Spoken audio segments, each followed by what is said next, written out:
our Accessibility Commission meeting. Today is March 26th, 2026. It's 6 p.m. We're at the Senior Center today. We have the hybrid option open. It looks like we don't have anyone attending virtually at this moment, but it's open. Cool. So I'm just going to kick things off. We have our meeting minutes. I know you sent some, Amy. I didn't get a chance to look at them yet. It's totally fine. But I actually was able to use, so YouTube automatically transcribes. Yeah. And then I was just able to kind of copy that into like an AI thing to just do that. And then I just went in, made sure the names were right. And so that actually worked pretty well. And you have those minutes. Yeah, right? right there. Okay, sweet. So, Yeah, we took a okay, cool. What'd you guys think? gosh, not bad at all. Yeah, I was pretty pleasantly surprised. Yeah. I mean, I was commenting about how the way that my brain works, it's hard to participate in a meeting and take minutes at the same time. It's true for everyone. So I went back and rewatched the meeting and did it that way. And like, as much as I have feelings about AI, I feel like that's good accessibility too. It is for stuff like that. You know, I just try not to use it too often. But. Cool. So do we have a motion to approve the minutes? Okay. We have a second? Second. Okay. All in favor of approving the minutes, say aye. Aye. All right. Approved. Moving on, we have public comment, but we don't really have anyone from the public today. So we're going to move right along to Tim. All right. Tim, Thank you. welcome back. Appreciate it. Yes. Yeah. Matt and I were talking. It's been about a year, I think. It might have been April. Yeah, last April, I think that I had, and that was virtual, I believe, if I remember correctly. Yeah. And we have a couple of new members. Is anyone not here? I don't think I Yeah. attended that. Yeah, Karen, I don't think was a member yet. Okay. I think maybe. I want to say it was April or May. I might have been. Somewhere in there. I missed Um, it. Okay. Nice to Anyway, meet you. so my name's Tim Giron. I'm the building commissioner. I'm in Danvers. Part of what we do in the building department is we enforce 521 CMR, which is the Massachusetts Architectural Access Board.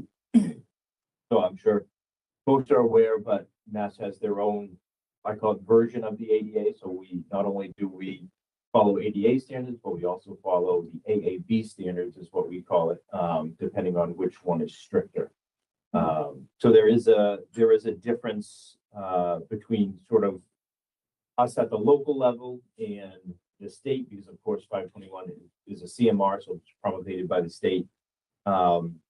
It was first promulgated in, I think, 1969, was updated in the late 80s.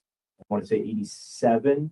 And then 99 was the last sort of full rewrite. So this is my copy. It is fairly small, especially when you compare it to my code books that are about that big. So it is a small, certainly a small reg.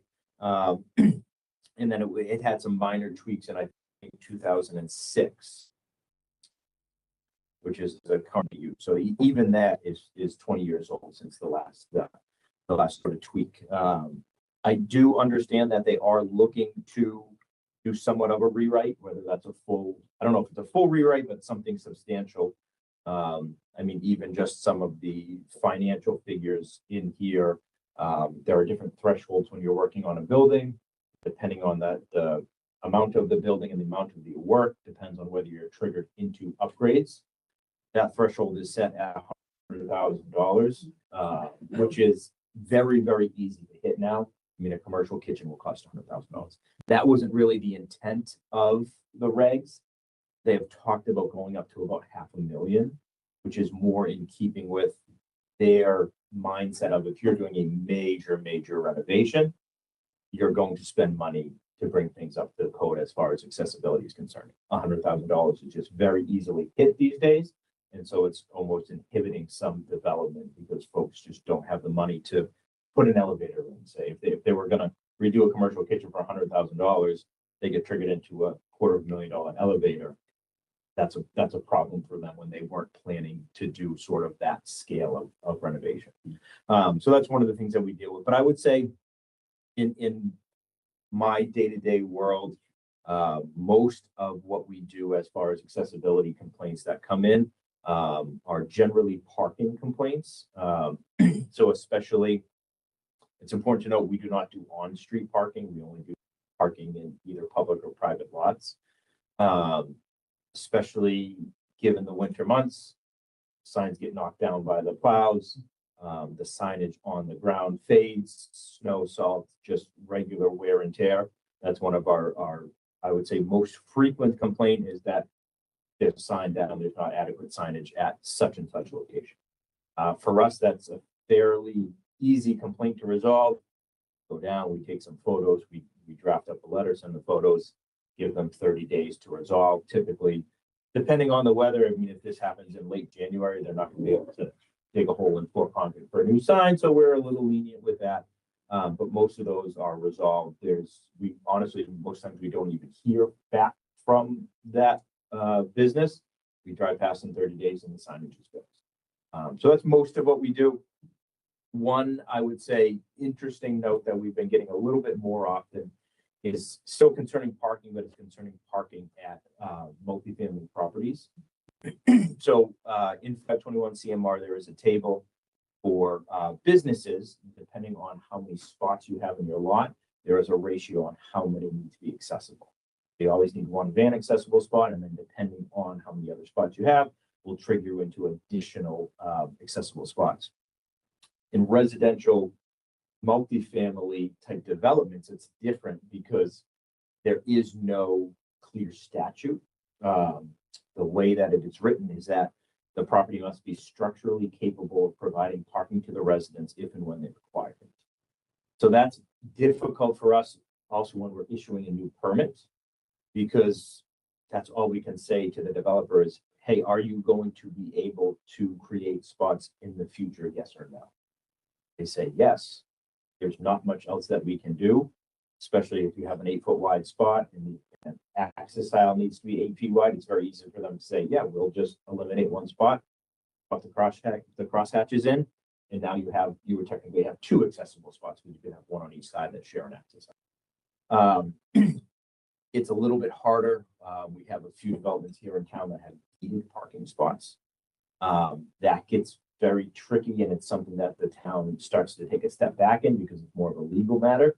If they're looking to redeed a spot closer to the door, because that obviously would affect multiple units. There is some confusion, I would say, that folks will say, well, I just want a marked accessible spot by the door. And of course, we tell them, if they were to put a marked accessible spot by the door, now anybody can park there. It's not your spot, it is simply a spot that's been designated. So that is a difficult one. Conversations like that typically get escalated to the state level. So the AAB has their own complaint form. I use it not frequently, but if we do have an issue with a business in town that does not respond to our local letters, we will then escalate it to the state, and the state will go through more of a formal hearing process to determine violations, fines, things like that. So they have significantly more teeth than we do.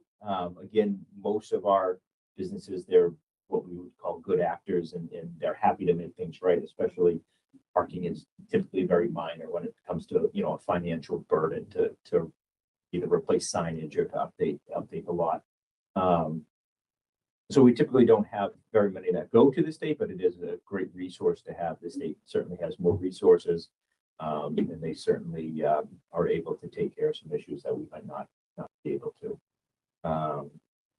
Other than that, I'm certainly happy to answer any questions. I know the other thing I know Matt and I were talking about is we did recently, I would say this is probably the second most common complaint is we get complaints about pressure to open doors. So we just dealt one at the Y. They were very gracious. We went down there. I checked it. I have a tester that has, it's a spring-loaded tension, and it's got poundage marks. So I push the door open with it, and it compresses. And there's a rubber O-ring that stops where it stops, and then we can read it and see what the poundage is. They, like I said, very gracious. They modified the doors. They got new closers. so everything is in compliance there. So if they can meet that threshold for the poundage, they do not need an automatic opener. Those would be elective at that point. But again, very happy to make whatever adjustments we needed. And that's typically what we find in town is most folks just aren't really aware of it. And a lot of like the doors is a maintenance issue. Over time, things swell, you know what I mean? And they stick and folks just kind of lose sight of it. So once you make them aware of it, they're generally pretty happy to take care of it. So yeah, happy to answer any questions if anyone has. Sure. I'm just interested to know a little bit more how the system for triggering accessibility modifications to structures would ever result in those changes being made, especially if they change the threshold to trigger from 100,000 to 500,000. It seems to me, and this is where I'm sure I'm not understanding all of it, but it seems to me that the goal is to try to have a modification cost that doesn't trigger that because they're trying to do the renovation that they really were truly intending to do in your example of the kitchen and not have to make the changes that would allow that building to actually become accessible. So right now, if it's 100,000, they're going to try to stay below that threshold. And if it gets pushed up to 500, then a lot of projects will never trigger that. So then the question follows, I think, how do those changes ever get made? Right. So I'll go through it a little bit more. So again, being written, the last major rewrite in the 90s, $100,000 was a significant threshold. So what they're looking to do is, I don't want to say that they're trying to raise the bar, but they're just trying to make sure that the dollar amount is at the same level of substantial work that it was back in the. So back in the 90s, it was not $100,000 to the kitchen, right? And that's not the intent. They don't want to stop people from maintaining the property. I mean, can't be forcing people to put an elevator in just because their roof is 30 years old and you need work done to the building. So it's really meant to encompass sort of massive renovations to the buildings where maybe the use is changing or they're really pretty much gutting it to the studs and doing significant amount of work. So there's different thresholds. So I want to clarify that anytime they do work to the building, any work at all needs to be compliant. That's number one. Just because the work that they're doing has, so for example, say you're on the second floor of a building, it's an existing building, there's no elevator, and they want to add a bathroom. That needs to be a fully compliant, accessible bathroom with the turning radiuses, grab bars, the whole 9 yards. Even though somebody in a wheelchair could never get up to the second story because there's no elevator, they still require that work to be done. So that in the future, if and when the building does trigger an elevator, now the second floor is already accessible, right? So the way that it's worded here, so if the work being performed is less than 30% of the full and fair cash value of the building, and I'll pause there because it's not building and land, it's simply the structure. So we go to the assessor's office, we need to pull the property card, and they will split up the building versus the land. So we take just the building alone. So if you're if you're less than 30% and the work is less than $100,000, then only the work that you're doing needs to comply. The bathroom on the second story example I just gave you. If the work is more than $100,000, but less than that 30%, they're required to add an accessible entrance, an accessible bathroom, and then this is how old it is, public telephone. Yeah. Drinking fountain shall be provided in compliance there. And then it goes to if you're above that $30,000, then the entirety of the building needs to comply. So again, it's not meant to, because at that point, folks will just tear the building down and build a new building. Right. I mean, that's literally what it would take them to essentially have a building that I mean, just think about it, when they pour a foundation and they pour the slab, right, we're on a concrete slab here. If it's a 20-year-old building and the slab is up a couple of feet, and they want to, again, change a commercial kitchen out, I'm gonna tell them they need to completely rip the entire floor system out and drop it down. It's just not practical, it's just not gonna happen. So that's why that $100,000 mark really isn't doing today what it was doing in the 90s. It's actually inhibiting folks from doing work. That's where they are with it. So I understand it may seem counterproductive, especially from your viewpoint. But they are looking just to really modernize the code so that the intent stays the same as it was when it was promulgated. Well, do you think it works well from an accessibility perspective? I mean, since you've been here in the town, and you look at all the businesses here that were built when they were built, do you feel that the changes are happening in a timely way so that those doors are becoming easier for people in a wheelchair to get into? I mean, do you think the system's working as well as it should? I don't really have an answer for that because I don't have anything to, right? I've lived in Mass my whole life, worked in Mass, been a building official in Mass, so I don't know how other states are. And we're leaps and bounds ahead of Europe, I can tell you. I can tell you that if you've ever been to Europe, nothing is accessible. But I would imagine that it would significantly drop development rates if things were any stricter, say that. Because already it's a hurdle for folks to jump over, especially if they're not expecting it. It can be extremely costly. Thank you. I just wanted to understand it Sure. better. You know, Yep. it's just a world I don't Yeah, have. of course. Would there be like a situation, so, okay, they're doing renovation, they're not hitting that trigger point, but there is like, no, I guess that's not really a good way to put it. I'm just trying to think of like, okay, I understand that we have kind of like these trigger points for certain monetary amounts spent for the renovations that kind of kick off these levels of different levels of inspection. But is there kind of like merit to having like some kind of case by case situation where, okay, this building like is in dire need of like some updates in terms of just like entering and exiting the building, just like getting in it all. I'm not even talking about like an elevator, where it's like, okay, you're going to get a permit for like a significant amount of work, and it's like maybe in our downtown corridor or something that there might be more of a reason to push to incorporate like a entrance. It's kind of like a weird way to put it, but just kind of like on top of what those statutes are, having like sort of like a case by case, like if some individual in town wanted to frequent that business and couldn't enter, like they could maybe trigger some kind of hearing, not necessarily a hearing, but like a sit down potentially with the owner or something like that. I mean, I'm sure they could. It's nothing that could come officially from the town because we would be overstepping our authority and overstepping our bounds. It's certainly a conversation that could happen.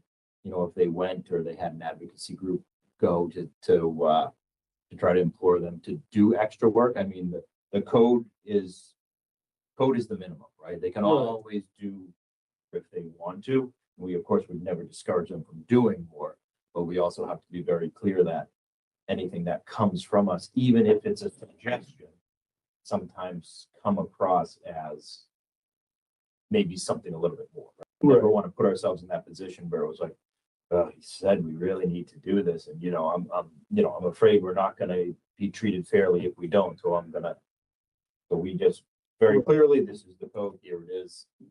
Take people photocopies, and this is it. And I think somebody, I forget who it was, maybe you had talked about people going right up to the threshold and not passing it. Absolutely happens every single time. But wherever the threshold is, you're always going to have those people who design it just to be under. And it's no different from energy efficiency to sprinkler systems to anything. There are going to be those folks that say, I want to do the bare minimum. I want to do just enough to get my permit. And they would know where all the thresholds are, and they design the building so that they are just a hair below all of them. It's perfectly legal. I mean, that's, thresholds are there for a reason, and if they want to, again, work that way, that's, again, perfectly within their rights and within the bounds of the law, so there's nothing we can do at that point. But Have you come across a situation where like an advocacy group like wanted to get involved to kind of talk to the owner in some way about altering something in their building? I don't know if there's, So the only one I can think of is just recently the Y with the doors. And I believe they are moving forward with discussions, that resident, the last email that I received. But other than that, I don't think I've been, I've been here not quite 5 years. I don't think I've been approached by anyone else for any elective upgrades. gotcha. Because I'm just curious, like what our path would be if some kind of situation like that came up, like if you kind of had any idea about what our best path would be to take in terms of contacting that individual and what we could kind of do. I know we don't really have like power per se, but we have the power of like at least expressing what we think would be a better option for them. But I guess you haven't really had that experience with that. Yeah, we haven't had that, and I don't know, I mean, I know Matt obviously knows more about your commission than I do. I don't know where you're a town commission about how much advocacy is appropriate. Again, we're supposed to remain unbiased, so that's just my opinion that I take with the boards that I staff. So I don't know where you folks would exactly land in that, but yeah, but like I said, we haven't had that except for that situation at the law. Yeah, really. Yeah. What if there's any organization that would provide grants for businesses to apply for those That's kind of, changes I that guess, maybe what they I was want to getting at. make that are above? And they're not being legally imposed to make those changes, but they maybe can't justify the cost, but they really would like to do it. I just wonder if there's. The Office on Disability does have grants. I'm actually working at a library right now that's applying for either a grant or planning grant to make their children's room more accessible. I don't know all the limits on what it is, what they like for, but there are some out there. It's not a lot of them. Maybe that's something we could do is, if we know about that, thank you. Yeah. Point them in that direction. Yeah, I mean, I think that's probably the most amicable way to approach it. Would probably be like, hey, we would be happy to, file a grant on your behalf or help you do that to help you get the money for that because we see this lack in your infrastructure. Cool. My question mostly is how can we support your work, or is there anything that we can do in communicating with the public or just keeping an eye out in the community, anything that we can do to make your offices work easier? Certainly if you see something around town that you feel is a violation, you're certainly always welcome to reach out to us, either us or the state, either one. But our work is typically more reactionary than anything else. I mean, I would say I take a proactive approach mostly, again, with the parking because I drive all day long. And yeah, if I see a business that isn't correct, I'll swing in, snap a quick photo. When I have time in the next couple of days, write a letter. So that's very low, I won't say low cost, but it's very low effort on our end to swing in and take a photo and to kind of chip away at some of these businesses. Because what folks don't realize is if you repave or restripe your parking lot, you're triggered into full compliance for the parking. So again, most lots since '99 have been restriped or repaved. There's really no excuse for them not to be compliant with the code. Plus, they can really prove that they haven't had that work done. But that's especially in New England with the winter, that's fairly irregular. Yeah. So you certainly could keep an eye on that. Like I said, signage is one of the biggest ones. And again, it's fairly low effort on our end to attack those as they come up. So it's not a very but yeah, like I said, other than that, it's mostly permitting and complaints that come in with both reactionary. At that point again, to the code. Pretty black and white, like I said. For me anyways, that's a very small, Yeah. small binder to go through. I would say if you stack all my code, probably stack that tall. So Yeah. this is a fairly simple one to get behind. Said it's easy to enforce. So, but I appreciate the offer. Who's responsible for kind of like determining when that code book does get updated? Is that just like That would be the AAB. a? Yep. And they're very easy to talk to. I don't know if you've ever dealt with them. No, I haven't William, yet. Yeah, William Joyce is the director. And I know when I first started here in town, they had like a regional training onboarding, and he spoke for one of the days. It was very good. And so it's pretty quickly by email and things. So it's pretty easy to reach. And if you have any questions, Awesome. sure. Yeah. I'll probably get that contact from you. Yeah. Certainly. Any other questions, just in general for Tim? If not, I kind of just wanted, if you don't mind sticking around just for the incident report in case you have any questions for how that stuff works, but then feel free to take off after that. Cool. Yeah, you ready to go through I'm some of ready to these go. incident reports? Yes.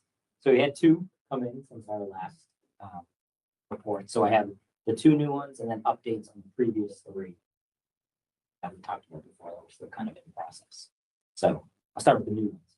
Easy one was last week, or our last meeting.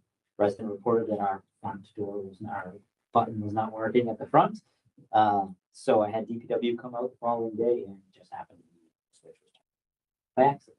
So at the end of the night, when people do the mistake that you press to open the, sometimes they accidentally hit the switch. So usually I catch that, but for whatever reason, I did not catch it that night, but it was resolved in less than 12 hours. The second one, we got Tim got a from a resident on March 9th talking about their mother, kind of talking about Tim mentioned earlier. Their mother was trying to obtain a designated handicap parking space in front of her apartment at an apartment complex. She had requested a handicap parking space on multiple occasions for her exclusive use without much success from management. So actually, Tim followed up on this one, and he recommended to the resident that they file it. And the resident got right back that same day and said thanks for the assistance and that they would take it there. So that was pretty much exactly what you just talked about, where that AAB step was probably going to be the best case. That's what they were drafted. Oh yeah, I meant to ask you about that. What's a D-date spot? Is that just like an assigned spot? Correct. Yeah. So in a lot of times when they have apartment complexes that are condos, they have assigned spots that come with it. It's tied to the unit, so they can't just trade them around. Gotcha. It's recorded at the registry of deeds, so it's fairly official. Oh, cool. So those are the two new. For the previous, so the first one, I've actually just been numbering them since 1, 2, 3, 4. So the new two were 5 and 6. For the first one, number 1, this was that one where I mentioned individual requesting evaluation of the sidewalk situation in front of their private residence. Followed up with Aaron, determines wasn't an inspectional services item, no violation as it stands, the requirement for a sidewalk in the place that they talked. So that one was pretty straightforward. I don't know. I think that resident had talked to Aaron in the past, and I think that had gone to DTAC. Yeah. Because that would be a public works project and a pretty significant one, given the grade, steep grade. Yeah. So yeah, that wasn't handled that would be. The other one to follow up on was back on February 3rd, talking about the 2 handicap spots that weren't marked with the official hearing signs and with the snow needing to be cleared. And so the follow-up talked to Tim. Signage and snow removal was corrected within 30 days, and they were still within the 90-day time frame to correct the pavement work that needed to be done. So Tim will follow up and see if that was. That will be about May, early May. It's in my calendar. Yeah. Yeah. So they're still within the time frame to address. And then the third one was the YMCA, as we mentioned earlier. So Tim went back out. Exactly, lower tension of the doors.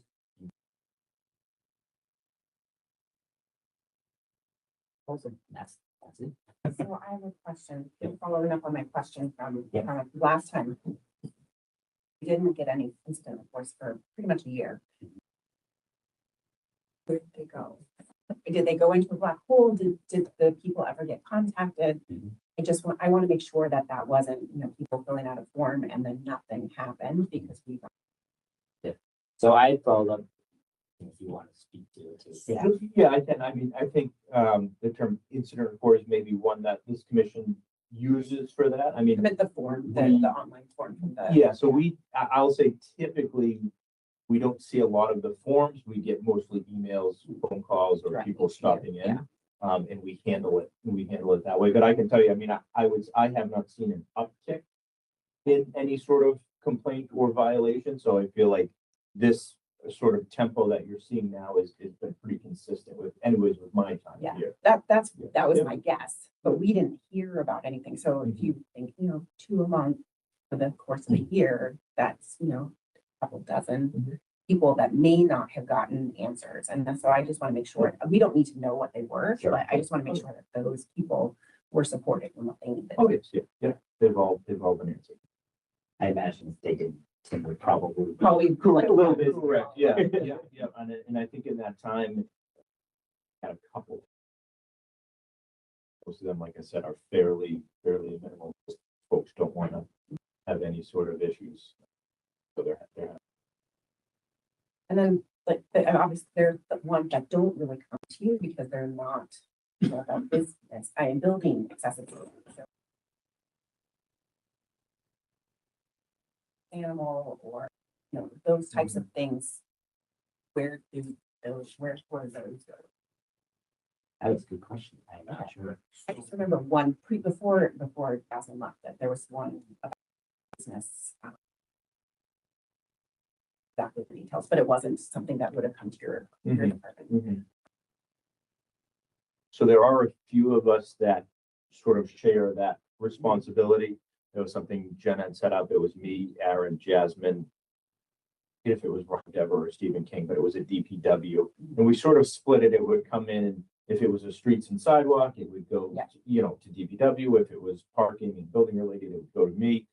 Jasmine would handle a lot of the other, same thing if they request an accommodation or anything to do with a public meeting or anything like that.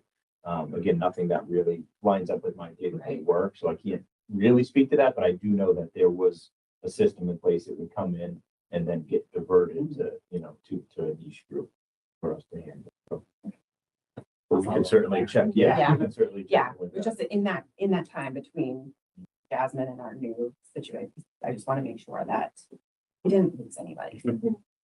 There's something that comes to mind for me, and it's not related to building, but related to issues or things like that in town before I was on the commission that had,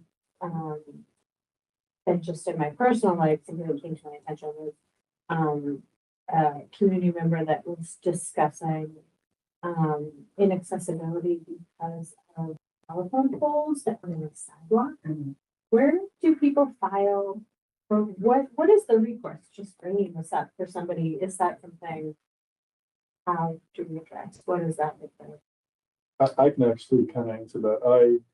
There was one that was in the middle of the sidewalk over at Holton Richmond, which is where I'll go for walks a lot and stuff with my wife and dog. And I was like, this one had been stripped, so it wasn't being used for anything. And I just emailed DPW and they took care of it. The one that comes to my mind, is the one that's right across from the DPW, So, that is by where, not the Meadows. Cause that's in a weird location, but, and I think at that time that was the one that was tracking. It's got the steep grade, but it's also the telephone pole. yeah, I think. So I don't know, but it is attached. Oh, okay, okay. Yeah, it's not just. Yeah, mine was simpler, so yeah, I don't know how, I guess it would work, but Steve King over at DPW, he's been a good contact for us for stuff like that. So I think we can kind of just reach out directly to him and have his contact info. Yeah, definitely Public Works. I don't know if somebody else will start to handle, I don't know if you know, Steve King is now our new Yeah. director of the Oh, DPW. yeah. Oh, So I think he's in a little bit of a quasi role now, still doing his town engineer duties. But I would assume, I mean, the overall message is it's still a Public Works. Would handle that, but I think maybe the individual contact we might see that change yeah. in the near future. Yeah. Just a curious thing at the time, like I'm thinking of it now, like I wasn't in this. That's a long time ago. That's a good question, because people do come to us and say, Yeah. hey, how do we deal with this? Yeah, I've had pretty good interactions with DPW when it's to stuff like that. And I just sent a photo or a couple photos, just told them where it was. And they were pretty happy to do it. Granted, it was like a essentially unused pole, so that's kind of an easy win for them. I don't know how it would go, if actual electrical wires need to be moved, but we can find out. Cool. Any other questions or thoughts about the incident reports or anything for Tim? Yeah, absolutely. Yeah, I'm thank happy you to so come much back. for coming. Tim. Yeah, of course. I'm happy. You want to make this a yearly thing or, Yeah, we you know, can do one just to kind of especially as the see how- board rotates, I don't know what your terms. 3-year terms, whatever. It's Yeah. lax. But there are other things. When we talked, Tim and I, we said like it might be helpful just have a stand. And every April, every whatever March, Yeah, Tim comes in. I think most of you would, or some of you, I would have my info. If not, I can certainly, my wallet's in the truck with my cars. Or planning. Feel free to reach out. Thank you so All much. right. Appreciate it. Thank Thanks, you. Tim. I Yes, appreciate have a it, great man. night. Appreciate it. good to see you again.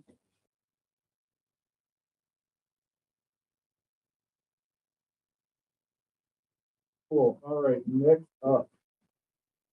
We have the film festival update. So that went down this morning. It went really well. We had it in the auditorium at the high school. We had 3 entries, so they all got awards for it. And it was nice. I got to kind of give an intro, kind of talk about our commission, kind of talk about 504, what it means, like how important that is. We had Sue Donatel, who is some form of social worker, I want to say, at the high school. And she kind of broke down the whole 504 thing for everyone. But also, we kind of had like a nice little gamut of films that the 3 students made that kind of covered everything really well. They weren't really similar at all. Like there was one that was very infographic-y, as you saw, and that did a good job kind of like breaking it down in like a dry, straightforward, like just the facts manner. And then we had kind of the one from, what's her first name? I can only see the Hawker like last name that was on it. But anyway, hers was, kind of more of a narrative film, but had, a lot of just like telling elements where it, just told you kind of what 504 was and how that worked. While the third one kind of like explored more of the psychology of the individual that would need a 504. So it was kind of nice to have that. It felt like it gave like a nice, somewhat complete picture to the students, and the students were great. They were clapping for everything, which was awesome. Everyone was super psyched to get the money, which was cool. And we took some pictures. DCAT did some pictures. I'll post those, and DCAT will post those, and maybe even high school. I think Greg sent them to me already. So I'll take a look at those. And then we did kind of like a little Q&A after, but not a lot of students in the audience had really any questions. So it was just kind of like a nice meetup with the filmmakers after, just to kind of talk about, what their films were like what it was like making their films, and kind of me providing some contacts for them if they wanted to go into, the film industry. And everybody seemed really on board to do it again, which is cool. And it seems like it kind of triggered people wanting to just do some other film festivals as well. So I was pretty happy to hear that. But yeah, I think all in all, it went really well. You know, we were able to, oh, and I was able to kind of plug the human library as well. One of the filmmakers offered to come and film some, but he actually works for DCAT now, so we'll all be in the family essentially. But yeah, I kind of broke that down for them, and I think I was happy with it. It was fun. I was pretty nervous going in this morning just because I didn't know I was gonna go, and there were a lot of people there. It was a pretty like maybe like half full auditorium or something like that. But it was cool. I also think it's important for the kids to kind of see you yourself and to know that as they become adults, that there are boards like this for them to be a part of in their own community once they're of age to do so. Absolutely. Like, I think that's great to just get more information out there.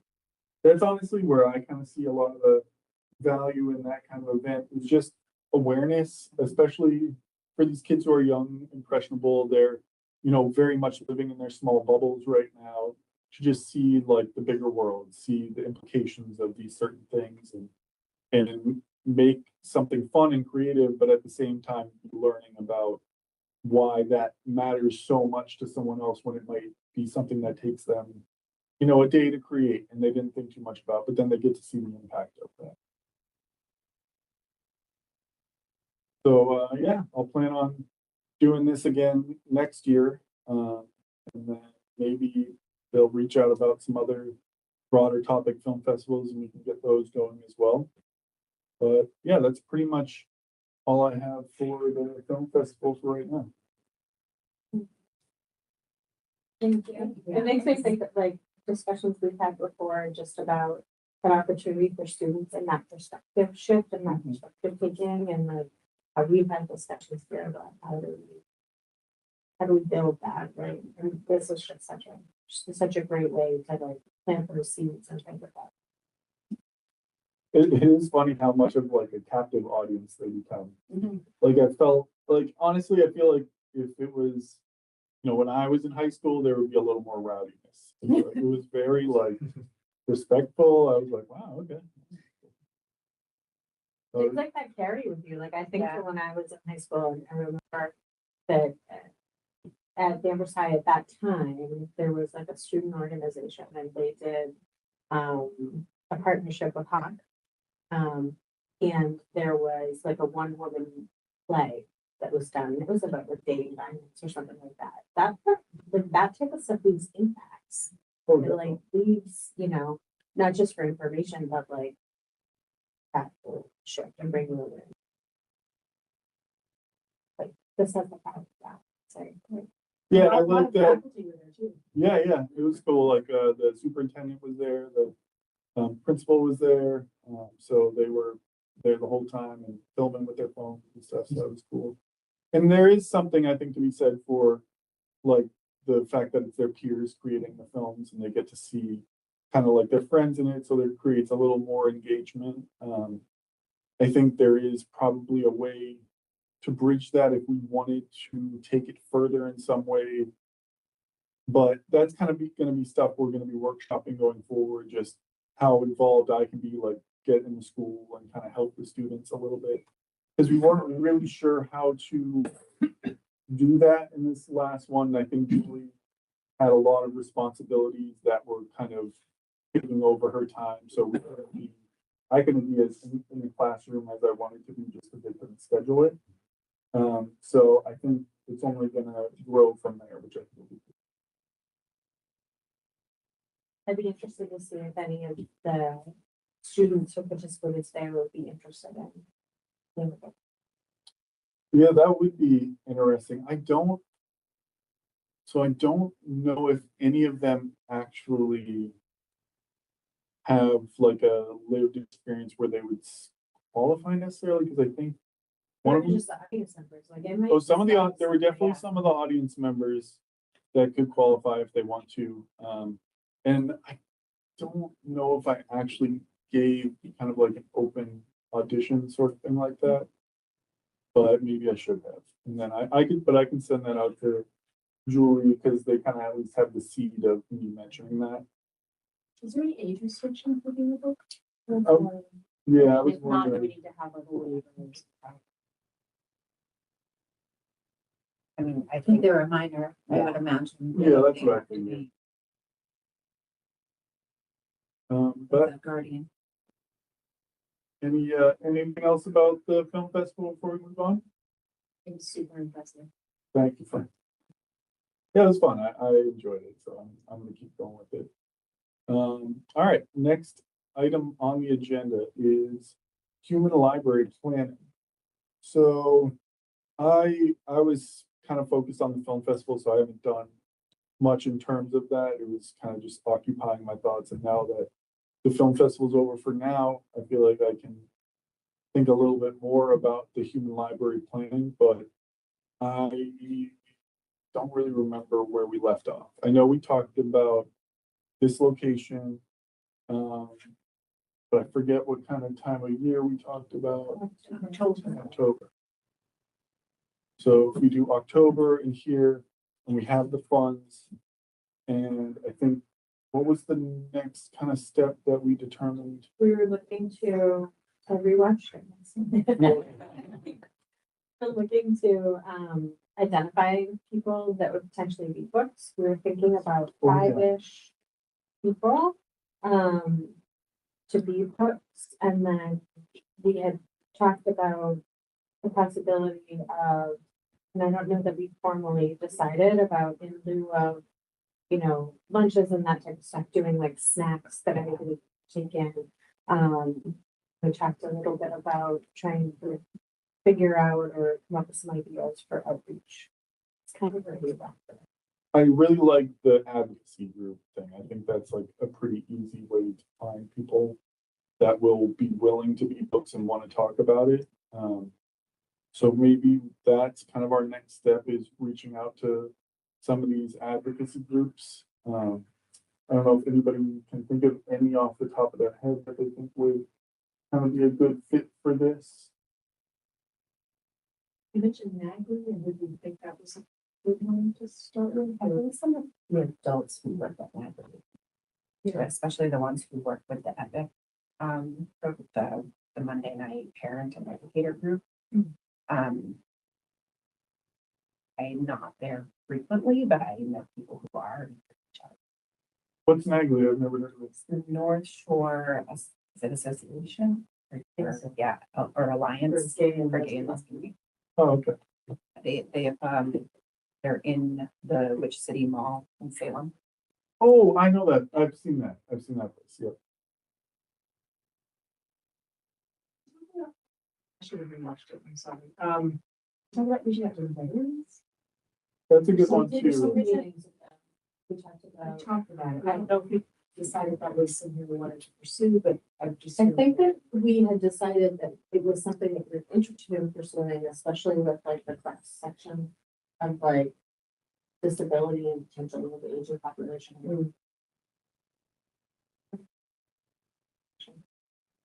I think that that's something that we do want Oh, to yeah. pursue, I could reach out to the town.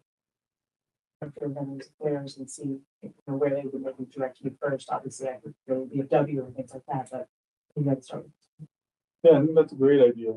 I can also help since our office is right there. Oh, Yes. So let me know. Okay. yeah, I think at this point, yeah, we'll reach out, we'll express kind of like our intentions, what we're looking to do.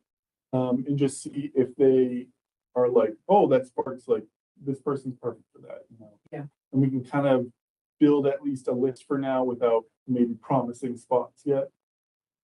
I was thinking about the adult autism support center, that is located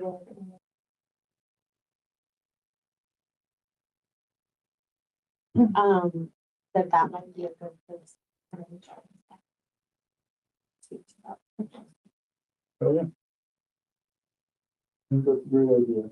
If you guys want to just contact each of those and I'll find one to contact as well. I'll just do some research on this. Okay. Can't think of anything else. To talk about. And then Karen, do you have any thoughts? Because you were gonna. Yeah, I was actually, I had messaged, JD and saying that I kind of I've started to do some educating and whatnot on the town board, and I kind of would like to take it to the next level, and I could be a human book. Because I think a lot of people like, obviously, I can see, but I can't. It's hashtag, it's complicated, like that is me. And so it's not like, I just think I would have a lot to offer, you know, Absolutely. not being in the elderly blind population, but not being a child with vision issues and just sort of how.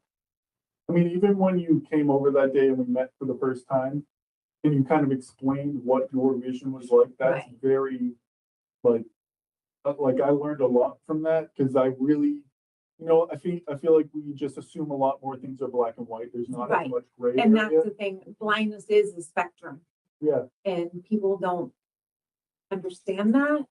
So, but I'd be happy to be That'd one, amazing. but it also depends on where we fit with numbers too. I think. I think we would prioritize us, you know. I just feel like, you know, being in the town and, do you know what I mean? And just, I think, yeah, I think we lead with us. If anything changes though, I don't need to feel pressured though, so we can always swap someone in. That's why we'll reach out to these groups. But with the two of us, that leaves just 3 spots anyway, so that makes it a little easier for us to find those people, I think. So I think that'll be great. But yeah, so, okay, so we have location, we have a date. We're gonna reach out to these agency or these advocacy groups. What was the?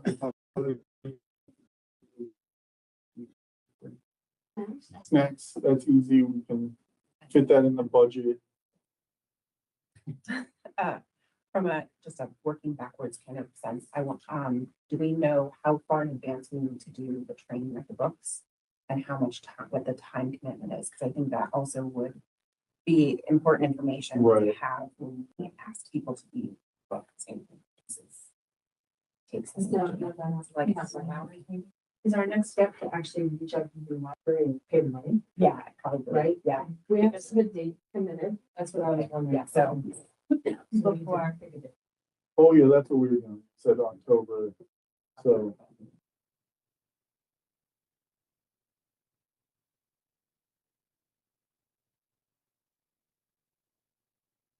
Weekend. yeah, Yeah. Saturday or something. So Indigenous Peoples' Day, it's not showing up in my calendar, but I assume it's 12. It's the 12th. Okay, so not many. and are we thinking like a morning, like a Um, Saturday morning? And then that way, like, I feel like the middle of the day, you lose people that way, because like, yeah. but I feel like in the if we did something like mid-morning, people still have the rest of their day, they might be more likely to come. As opposed to, like, if you did it like 2 or 4 o'clock in the afternoon, and 2 to 4, it's like, that's the middle of. Yeah, I agree. I think, earlier is better too. It's like you don't spend the whole day being anxious about it either. So, I mean, I could do as early as 10 a.m. Yeah, that's what I didn't know, like, if we had thought about time frame as well. Could that be a matter for some people, even when you start to talk to people? What about the 3rd or the 17th? I feel like once we get to the 24th, we're getting closer to your hiring or from our goal. And especially if they are coming from Salem. Right. I mean, because actually probably not much of a difference if they were asked the people from Salem. I was just not sure about. Of those 2 dates, I have a wedding, I'll be out of town on the 3rd. So did you guys have something? I think I will be double checking.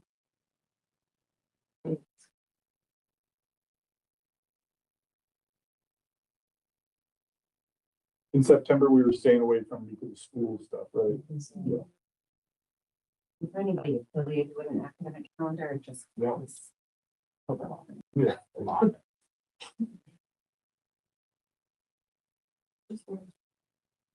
I'm not sure. I know, There's sometime in October I will be. Oh, is that Yeah. the celebratory trip? but the other thing with September is like, I know it's Touch a Truck and then when, like Onion Day, is that in the fall or is that in the? I have no idea, actually. I'll see if I can get it. Do you know what I'm saying? Yeah, Like, I know it'd what be you're talking best not to piggyback on Yeah. somebody else's Check event. this out. I can't remember when that is, but I know Touch a Truck is in September, so. Some thumbs feel like they're really not functioning with the exact date. I mean, My wife complains about using my phone all the time. So I guess like when we talk to them, we can just kind of For get the like a 17th. general. Yes. So we're done, and then What is Sunday afternoon, like, something that you think people would time or you think? Oh, Sunday afternoon. I'm just wondering if Saturdays are a problem with it. Do we want to keep that on the back burner? I wouldn't be opposed to a Sunday. I think Sunday morning, you would want to allow. Yeah, like after, religious. I will Yeah. still be gone that weekend. The wedding's in Florida. St. Augustine. You're not gonna Florida. So. So 17th is what we're like.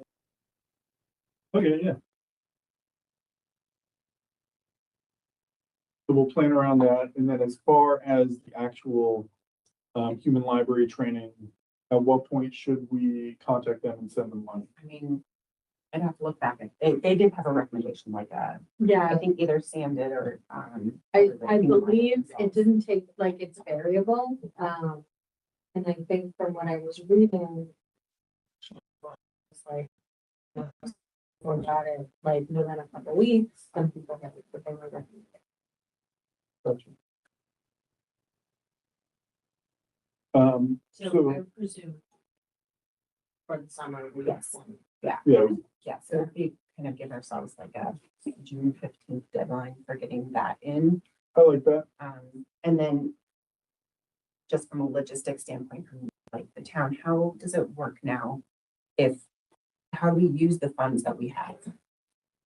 So, if we are requesting funds, I would recommend the proposal of what the event would be and what the money you would need to support that. And then is it go on a reimbursement? Or No. do they issue? They would does probably the library have to get- Oh, do we have to have a field, like, Yeah, I think, let me follow up on that. I think the bigger thing would be put the request together and then I can figure out the mechanism to actually. Yeah, I had a good chat with Jill the other day, actually. She gave me a good piece of advice to, if we're dealing with any money stuff with Rodney, is call him first, because then it's not on the record. So tell us the best wording to use. Written record.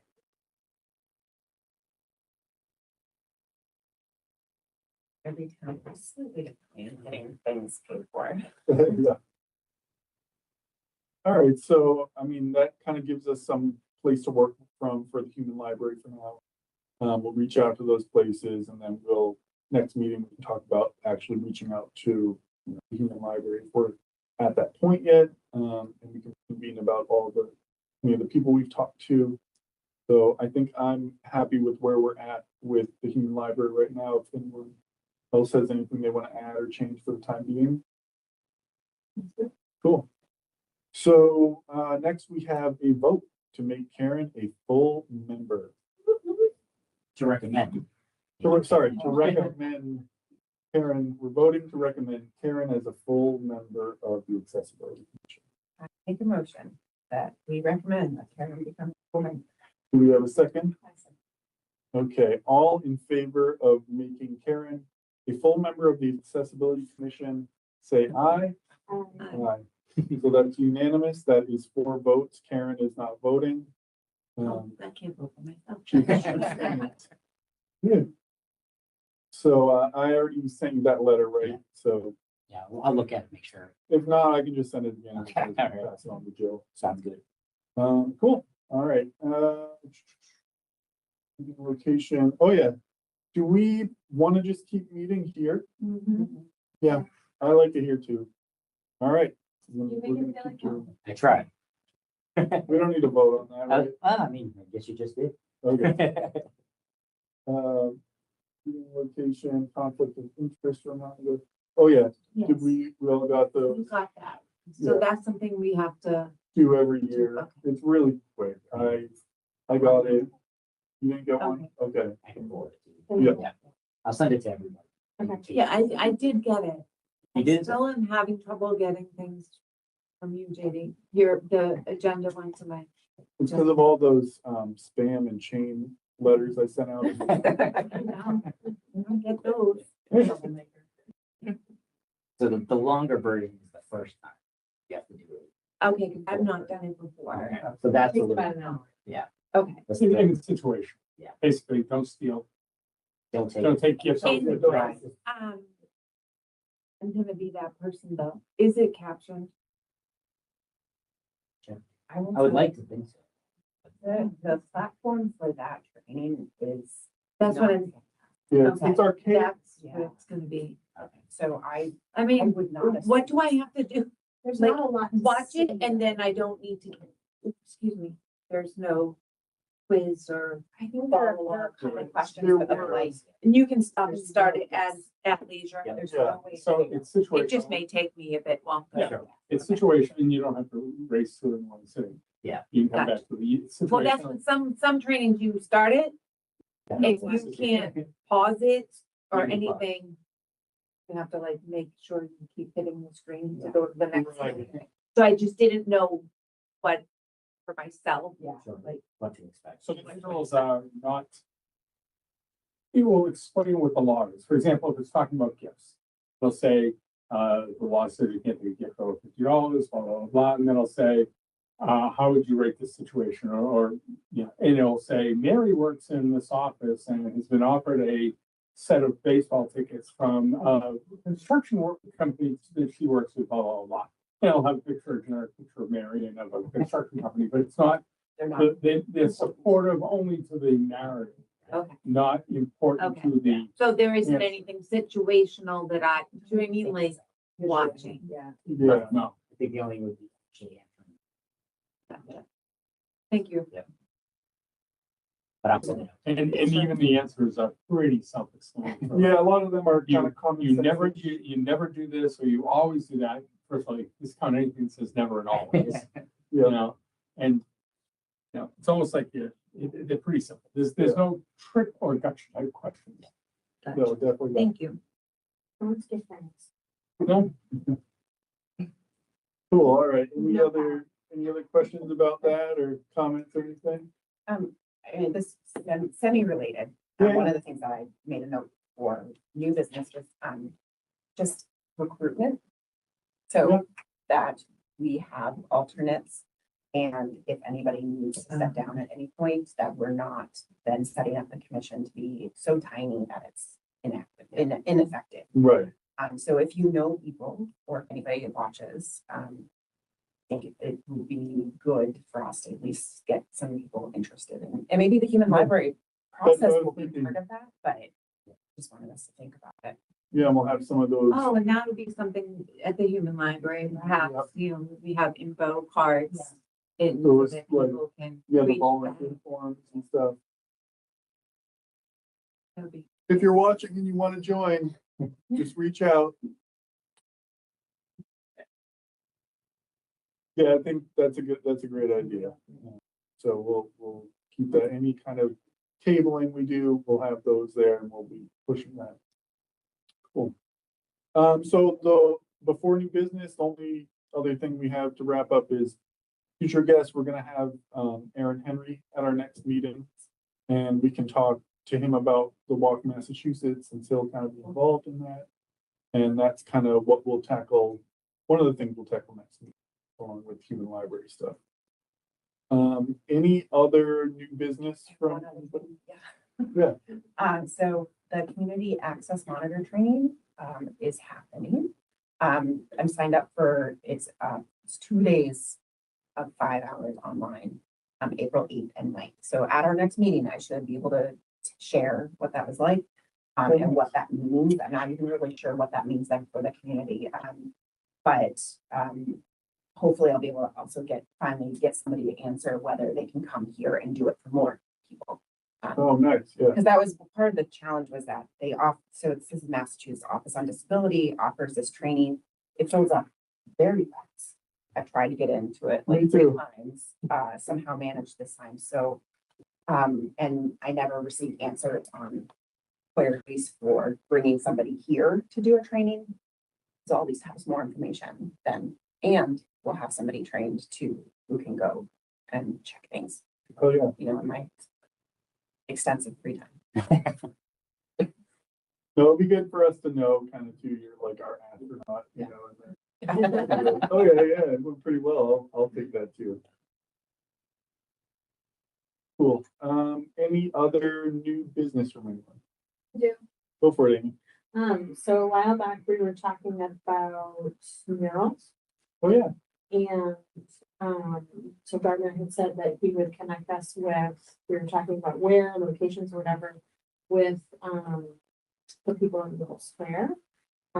And so we had scheduled a meeting, Gardner had connected me with, Steve Brooks, who's at Maple Square. Unfortunately, at the last minute, I got pulled into work, so he kind of pitched our, proposal and what we were envisioning, for a mural. We talked about how we were looking for, or that we were looking to potentially place a mural, at that site, from the students at Danvers High, and how it would represent, our vision and, vision statement.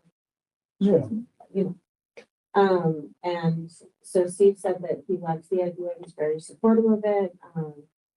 That in general, the company that he works with, AAM 15, is the owner, and they have 15 different properties. And some of those properties actually have murals, and so it's something that they are very positive about. Oh, nice. In terms of future planning, he was talking about how, if there was anything that were to happen, we would obviously engage the tenant, whoever's going to be there, at that space, before anything happens, but that in general, he and the group are supporting.